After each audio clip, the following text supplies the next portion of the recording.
সহকারী কৃষি কর্মকর্তা। 2025-26 অর্থ বছরে program on agricultural and rural transformation for nutrition, entrepreneurship and resilience in Bangladesh অর্থাৎ পার্টনার প্রকল্প থেকে আয়োজিত এই আজকের এই পার্টনার কংগ্রেস অনুষ্ঠানে সম্মানিত প্রধান অতিথি, উপস্থিত সুযোগ্য ফেঞ্চুগঞ্জ উপজেলার সম্মানিত উপজেলা নির্বাহী অফিসার, আমার সামনে উপস্থিত সাংবাদিকবৃন্দ, উপস্থিত জনপ্রতিনিধিবৃন্দ, পিএফএস এবং নন পিএফএস কৃষক কিষানীবৃন্দ এবং বিভিন্ন কর্মকর্তাবৃন্দ, সবাইকে জানাই আমি সালাম এবং শুভেচ্ছা।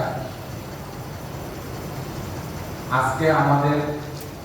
যে অনুষ্ঠানটা এখানে আপনাদের সকলের উপস্থিতিতে হচ্ছে, সেটা আপনারা ইতিমধ্যেই জেনেছেন যে এটি হচ্ছে